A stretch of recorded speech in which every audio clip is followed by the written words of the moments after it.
Hello everyone, आप सभी का एक बार फिर से स्वागत है आपके अपने यूट्यूब चैनल पर।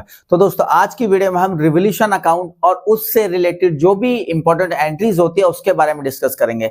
सबसे पहले मैं रिवोल्यूशन अकाउंट का आपके ऊपर फॉर्मेट समझा देता हूँ। सबसे पहले जो फॉर्मेट होता है रिवोल्यूशन का अकाउंट का, जो सबसे आसान होता है, पर्टिकुलर अमाउंट।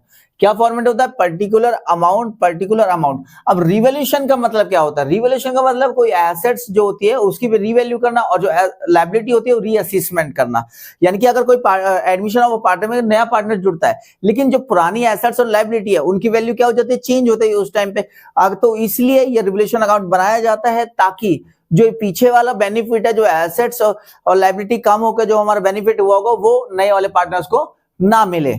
इसलिए क्या जो एडमिशन ऑफ अ पार्टनर के जब होता है नया पार्टनर एडमिट, तो कौन सा अकाउंट बनाया जाता है? Revaluation account. इसे profit and loss adjustment account भी बोलते हैं। Profit and loss adjustment account भी इसे बोलते हैं। सबसे सिंपल तरीका है इसे करने का। कोई भी अगर हमें प्रॉफिट हो रहा है, कोई भी प्रॉफिट हमें हो रहा है तो वो क्रेडिट साइड लिखेंगे। कोई भी अगर प्रॉफिट हमें हो रहा है तो कौन सी साइड लिखेंगे? क्रेडिट। ये सारे प्रॉफिट है। अगर किसी एसेट्स की वैल्यू बढ़ जाएगी तो हमारा प्रॉफिट है, किसी लायबिलिटी की वैल्यू कम हो जाएगी तो हमारा फायदा हो रहा है। अनरिकॉर्डेड एसेट्स मिल गई हमें, कोई एसेट्स हमने पहले पीछे रिकॉर्ड नहीं की थी लेकिन अब रिकॉर्ड कर लिया, तो उससे भी हमारा बेनिफिट होने वाला है। और कोई भी किसी भी तरह का नुकसान होगा हमें तो वो इस साइड लिखा जाएगा। कोई भी लॉस, अगर किसी एसेट्स की वैल्यू कम होगी, बुक्स में मान लेते 1 लाख रुपए, लेकिन अब मार्केट में देखा 90,000 रुपए, तो 10,000 वैल्यू कम होगी उसकी। कोई भी अगर लायबिलिटी इंक्रीज हो जाती है, लायबिलिटी बढ़ जाती है, पता चलता है कि 5,000 रुपए हमने किसी के वेंडर के चढ़ा नहीं रखे थे, वो 5,000 चढ़ा लिए, तो हमारा नुकसान हो जाएगा। और अनरिकॉर्डेड लायबिलिटी हो गई, कोई लायबिलिटी हमने रिकॉर्ड नहीं कर रही थी, अब हमें रिकॉर्ड करनी पड़ेगी। उसके बाद पार्टनर्स का रेम्युनेशन हो गया, वो भी नुकसान है, पार्टनर्स को पैसा देना। और एक एक्सपेंस होता है रिवोल्यूशन पे। क्या होता है? रिवोल्यूशन सारी चीजें की वैल्यू लगाई जाती है तो उसमें कुछ खर्चा आ जाता है, तो उसको किसमें? कैश बैंकर का एक्सपेंस, रिवोल्यूशन एक्सपेंस यहाँ पे डेबिट कर दिया जाता है। उसके बाद इस अकाउंट में क्या होता है? प्रॉफिट एंड लॉस निकल के आता है। अगर ये साइड हमारी ज्यादा आ रही है, ये साइड कम है, तो हमारा क्या निकल के आएगा? प्रॉफिट निकल के आएगा। क्या? ये साइड हमारी ज्यादा आ रही है और ये साइड हमारी कम है, तो यहाँ पे प्रॉफिट आएगा। लेकिन उल्टा हो जाए, ये साइड हमारी ज्यादा आ रही है, ये साइड कम आ रही है, तो वो क्या आ जाएगा? हमारा पे लॉस आ जाएगा। और ये प्रॉफिट एंड लॉस कहां पे ट्रांसफर होंगे? पार्टनर्स के कैपिटल अकाउंट या करंट अकाउंट में।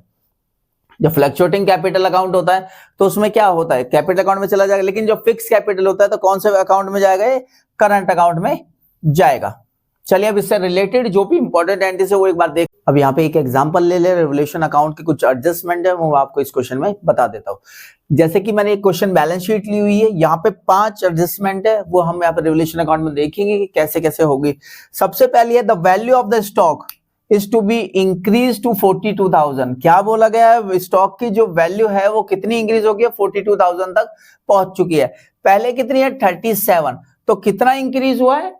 5,000 रुपए। मैंने बताया था रिवोल्यूशन अकाउंट में कोई भी प्रॉफिट होगा वो क्रेडिट साइड लिखेंगे, कोई भी लॉस होगा तो डेबिट साइड। अगर हमारे स्टॉक की वैल्यू बढ़ चुकी है तो हमें फायदा हुआ है, सीधी सी बात है।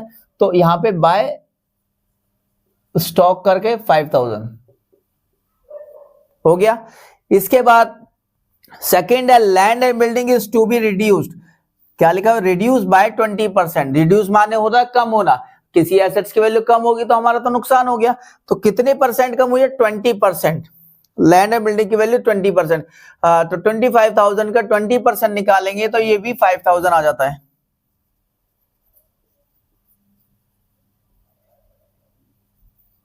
ये 5,000 आ गया, ठीक है। उसके बाद बोला गया bad debts amounting to 1800 are to be made. कितने? 1800 रुपए बनाने हमें। अभी हमारे पहले कितने बने हुए? 1500 बने हुए, तो हमें कितने और बनाने की जरूरत है? 300 रुपए। तो 300 रुपए जैसे यहाँ पे बढ़ेंगे तो हमारे सन्डे डेब्ट की वैल्यू क्या हो जाएगी? कम हो जाएगी, तो हमारा नुकसान हो जाएगा। कितने और बनाने पड़ेंगे? 300 रुपए, क्योंकि 1500 पहले से बने हुई चीज का ध्यान रखना है। हमें 1800 बनाने हैं लेकिन 1500 बने हुए, इसलिए 300 रुपए हमने बनाए। अगर यहाँ पे 1800 की जगह 1000 होता, कितना होता? 1000। 1500 बने हुए, हमें 1000 बनाने हैं बस, तो 500 रुपए हम इसकी वैल्यू कम कर, यानी कि एक तरीके से देखा जाए तो सन्डे डेब्टर की वैल्यू 500 रुपए बढ़ जाती या लायबिलिटी की 500 रुपए वैल्यू कम हो जाती, जिससे हमें बेनिफिट होता। इसके बाद है creditors include an amount of 5,000 in commission from A. क्या नाम है? जो कमीशन मिलना था हमें ए से, वो 5,000 रुपए क्रेडिटर्स में इंक्लूड है। The necessary adjustment required to be made, जो भी नेसेसरी एडजस्टमेंट है वो यहाँ पे करी जाए। यानी कि 5,000 रुपए हमारे क्या कम हो जाएंगे, क्रेडिटर्स जो कमीशन के थ्रू हमें मिलने वाले थे 5,000 रुपए, उससे हमारे क्रेडिटर्स क्या हो जाएंगे, कम हो जाएंगे। कितने, 5,000। ठीक है। इसके बाद फिफ्थ है the liability of the workman compensation is 3,000। कितने, 3,000। यहाँ पे हमारा कितना है, वर्कमैन कंपनसेशन 5,000। ये चीज ध्यान रखना, अगर workman compensation reserve balance sheet में ज्यादा है और एडजस्टमेंट में कम लिखा हुआ है तो इसमें कोई इफेक्ट नहीं पड़ेगा।